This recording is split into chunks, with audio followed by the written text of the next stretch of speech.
45 foot-pounds and 22, an externally adjustable Huma regulator, and a Lothar-Walther polygonal barrel.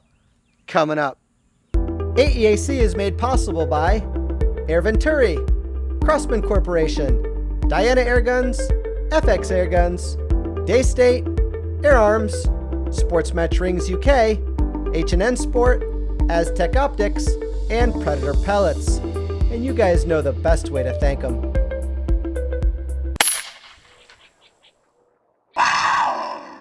All right, guys. The Brocock Bantam Sniper HP comes to us from the United Kingdom, and it is the Magnum version of the Sniper HR. It's currently available in 177, 22, or 25.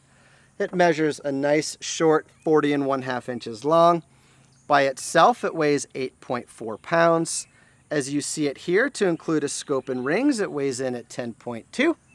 It's available in either this ballistic nylon black synthetic or laminate.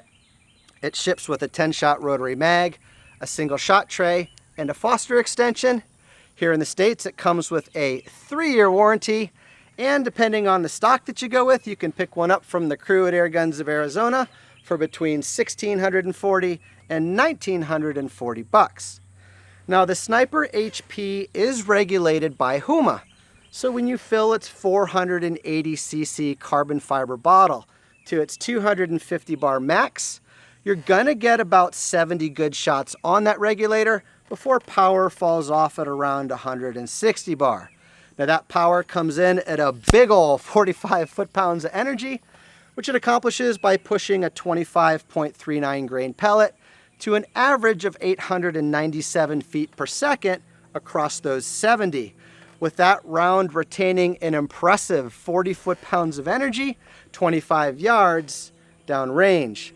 Now the rifle also takes advantage of a 1/2 inch UNF tipped extra fat barrel shroud, a Lothar-Walther polygonal barrel, side bolt cocking, dual manometers, Picatinny above and below, an externally adjustable regulator, 6-way externally adjustable power, an ambidextrous synthetic hybrid stock with adjustable comb and rubber butt pad, and a dual stage match grade adjustable trigger with manual safety. So, what's the big deal? At the heart of it all, there's a couple of biggies. This rifle's extraordinary harmony between its Lothar-Walther polygonal barrel and the factory preset options of its external power adjuster.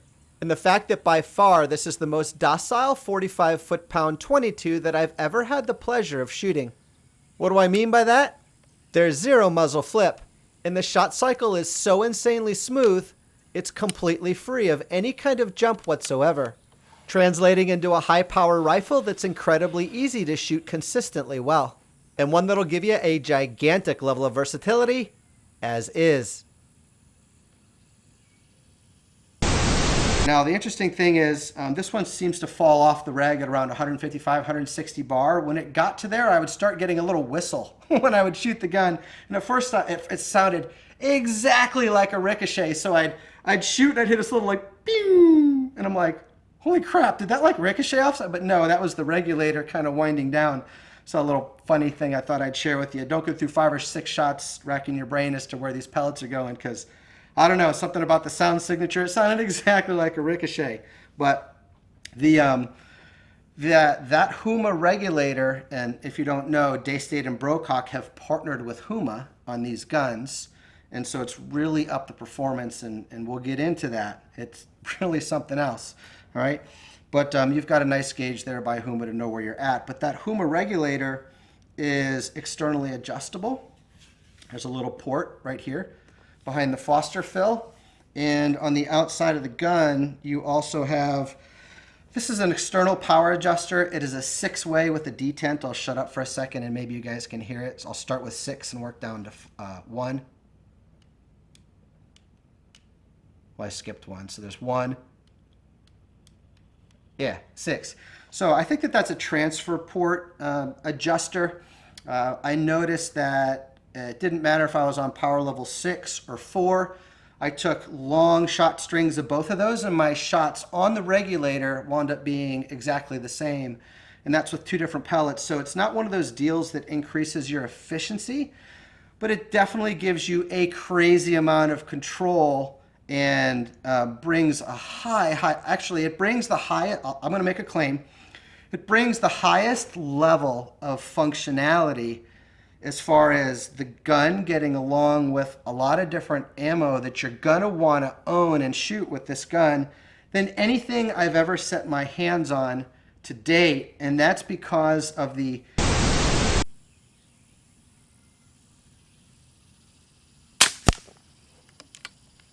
If you're new around here, pellet speed is measured with Doppler radar and is tracked from the muzzle all the way on down to the target in set increments. This allows our followers to determine leaving and arriving energy levels, as well as calculate ballistic coefficient. Cocking on the sniper is somewhere between light and moderate, and it's very smooth. Forward cycling, however, is a rather bumpy affair, as the pellet works its way through the magazine and into the breech. I was able to mitigate this though by using my thumb on the back of the bolt probe to assist my pointer finger on the cocking bolt to forward cycle the action. This is a movement that came natural to me and was by no way a detractor. And with it, I was getting very good results, I might add.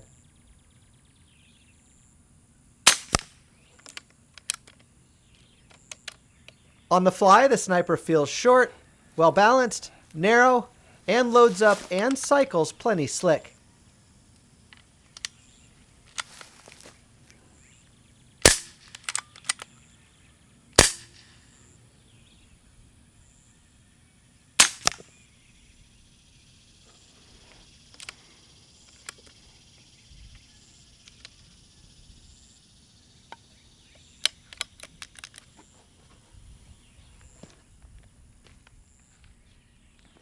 Right out of the box, the sniper's trigger is awesome.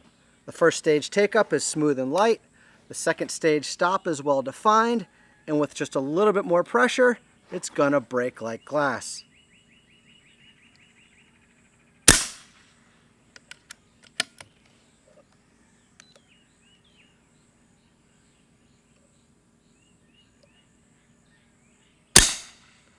£1 pound, 2 ounces.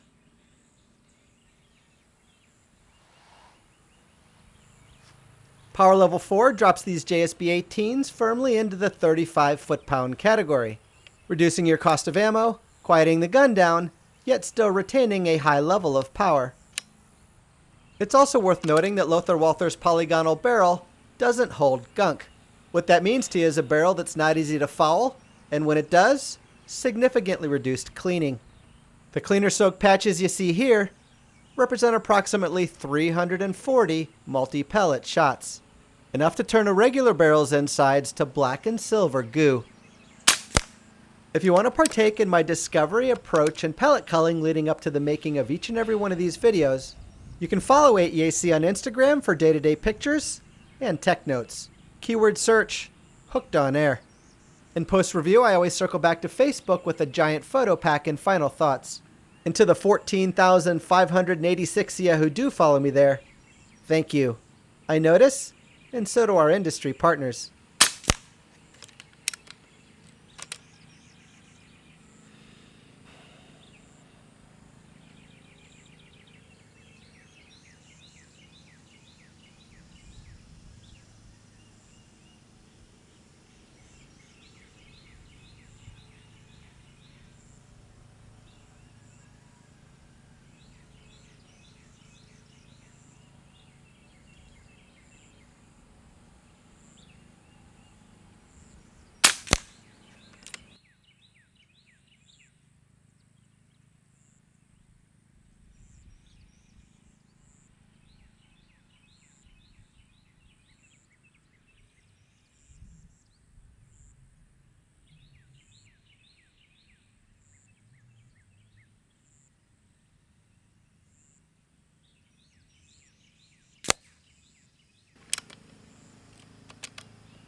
The Sniper's OEM shroud actually does a really good job at keeping sound down, but if you want to go quieter, you can.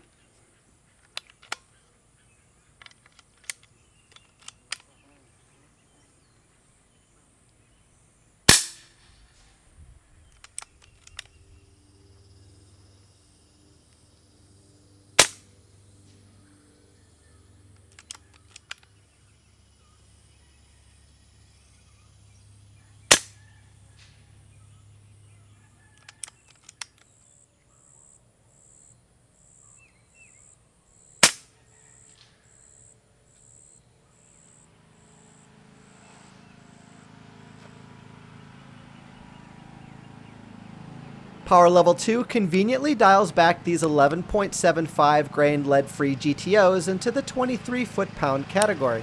Ideal when backdrop in range is a concern, or if you just need to stay away from lead. Over the years, I've found them to perform as well as anything on the market, and they're accurate out of most every airgun I review. They're strong suits that their skirts don't deform, so consistency is always good. Their caveat is that they quite easily move around in the wind. Either way, they're kind of one of those pellets you just can't do without.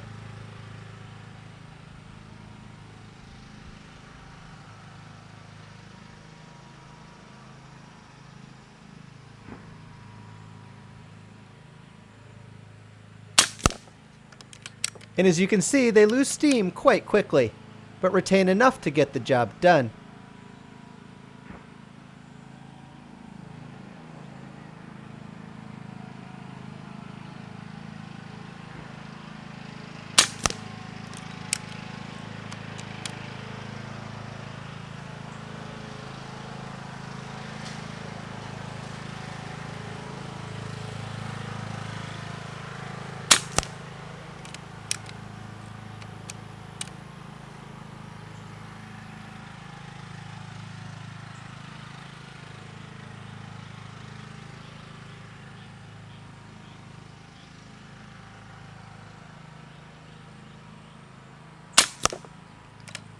If you haven't caught on, the RDW at the end of this video's title stands for Review, Discuss, Win.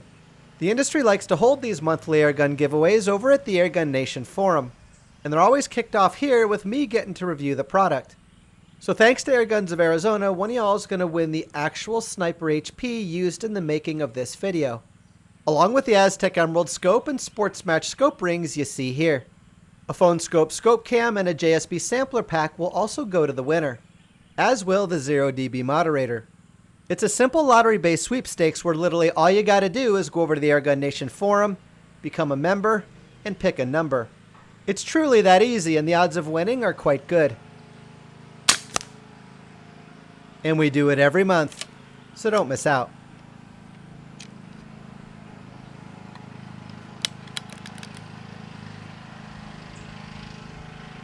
Refilling the Sniper's 480cc carbon fiber bottle goes like this.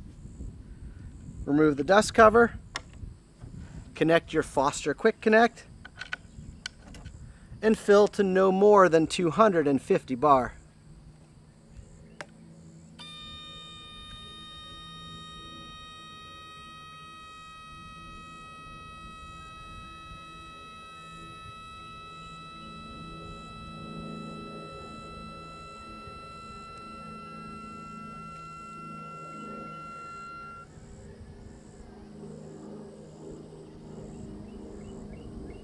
When you're done, bleed the air between your fill source and your gun. Remove the quick connect and replace the dust cover. That's all there is to it.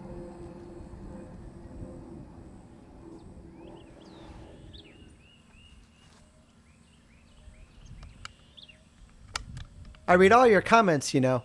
And a common one I get when I review a 22 is, "Oh man, I'm getting that in 25!" exclamation point. In response, I would say hold your horses, and let's think this through logically. On account of its larger forward surface area, 25 grain 25 cal creates more drag than a 25 grain 22 cal. What that means to you is that it's going to scrub speed faster and carry less energy to target. It also means that the 22 cal is going to be more slippery in the wind, thereby increasing accuracy. This is referred to as ballistic coefficient, in the new 22 cal JSB redesigns have a higher ballistic coefficient, meaning they're more slippery, than the JSB 25.39 grain 25 cal pellet. Food for thought for any avid air gunner.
Well, that's all for today, folks. And special thanks to the crew at Airguns of Arizona for getting the Sniper HP into my hands to review for you.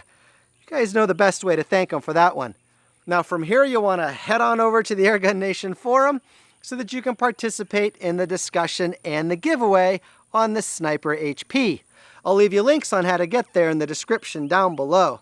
As for me, I'm Steve Shalley. Thank you so much for watching, and good luck, everyone.